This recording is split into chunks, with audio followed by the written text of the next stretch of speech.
सो question हमारे पास जी, condition of concurrency of three straight lines, यानी लाइंस कंकरेंट कब होती हैं, जब वो एक ही पॉइंट से पास करती है। मिसाल के तौर पर एक लाइन ये है, दूसरी लाइन ये है, ठीक है, और तीसरी लाइन ये है। अगर ये तीनों एक पॉइंट से पास करती हैं, मतलब एक इनका पॉइंट ऑफ इंटरसेक्शन यानी इनका मुश्तरका पॉइंट कोई एक हो, तो इसका मतलब है ये तीनों लाइंस क्या होंगी, लाइन तो नहीं बन रही। चलें यूं कर लें, इस तरह से। चलें, अगर ये तीनों लाइन जो हैं आपस में एक पॉइंट पे मुश्तरका इनका कोई पॉइंट है, तो उसका मतलब हम बोलेंगे तीनों पॉइंट लाइंस क्या हैं, कंकरेंट है। अब कंडीशन ऑफ कंकरेंसी के तहत हम ये चेक कर सकते हैं कि क्या ये तीनों लाइंस कंकरेंट है या नहीं है। देखें, ग्राफ से तो आसान है, ग्राफ इसका ग्राफ ड्रॉ कर लें, इक्वेशन नंबर 1 का, इसका टू का भी ग्राफ ड्रॉ करें, 3 का भी ग्राफ ड्रॉ करें एक्यूरेट, तो आपको समझ आ जाएगी कि ये कंकरेंट है या नहीं है। विदाउट ग्राफ जो है वो हमारे पास जो कंडीशन है वो क्या है, वो है जी A1 कंडीशन ऑफ कंकरेंसी, ठीक है, condition of concurrency, condition of concurrency यानी कंकरेंट है या नहीं है। उसकी कंडीशन हम जानते हैं क्या है कि A1 B1 C1 इसी तरह A2 B2 C2 इसी तरह से A3 B3 और C3। अगर इसका डिटर्मिनेंट लें आप और डिटर्मिनेंट इक्वल टू आ जाए, सॉरी, इसका डिटर्मिनेंट लें और डिटर्मिनेंट बराबर आ जाए, इक्वल बराबर आ जाए जीरो के, तो इसका मतलब लाइंस क्या होंगी, आपस में कंकरेंट होंगी। अब ये A1 क्या है, देखें जो कोफिशिएंट ऑफ लाइन 1 के हैं, A1 है, ये B1 है, ये C1 है, ये A2 है, B2 है, C2, A3 B3 C3। अब पॉइंट्स हमारे पास मौजूद हैं, ठीक है। तो यहाँ पे हम इसको देखते हैं कि किस तरह से हम चेक कर सकते हैं कि ये कंकरेंट हैं या नहीं है, ठीक है। चलें जी, अब हम लिखते हैं lines are concurrent, lines are, sorry दोबारा से लिखता हूँ जी, लाइंस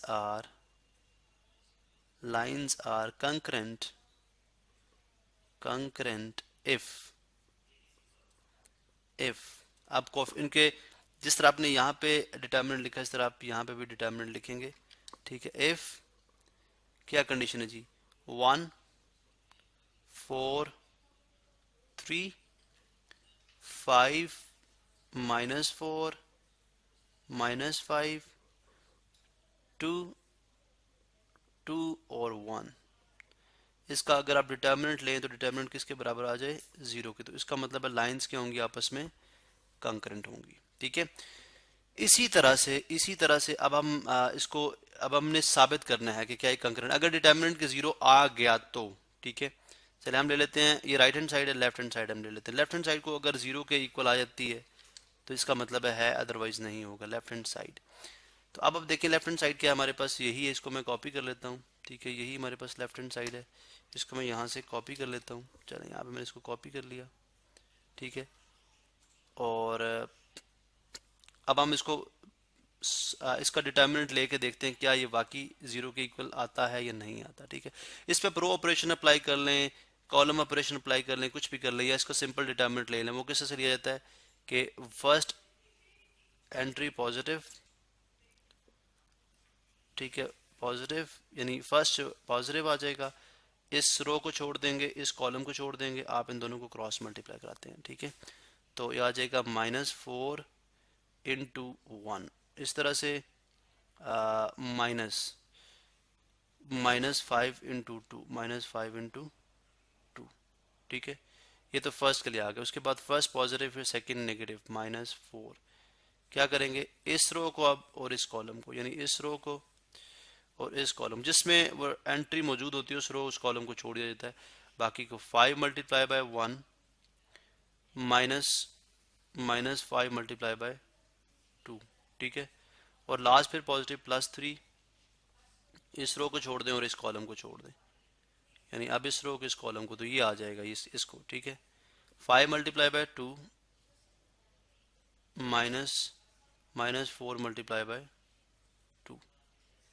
अब हम इसको सॉल्व करते हो देखते हैं क्या आंसर आता है। देखें ये आ जाएगा 1 इंटू, ये आ गया -4 और +10, बिकॉज -4 माइनस इंटू माइनस +10, इस तरह से -4 5 प्लस फिर 5 -5 इंटू 2 -10 और +10 आ जाएगा। इस तरह से +3 इंटू 10 प्लस 8, 10 प्लस 8। तो ये देखें 10 minus 4 is 6, so 6 into 1 6, 5 plus 10 15, 15 into -4 -60, -60। वैसे से 10 प्लस 8 18, 18 3 ज़र 54, ठीक है 54। अब अगर आप यहाँ पे देखें तो 54 plus 6 60, 60 minus 60 is equal to 0। So since left hand side जो है वो सॉल्व होके राइट हैंड साइड के इक्वल आ गई, जो कि जाहिर है 0 है हमारे पास, हमने कंडीशन ये रखी थी। इसका मतलब है 3 lines are concurrent, hence lines are concurrent. Therefore आप लिखने चले, therefore given lines are concurrent, given lines are concurrent. इसका मतलब है जो लाइन है वो एक किसी एक पॉइंट पे इंटरसेक्ट कर रही है।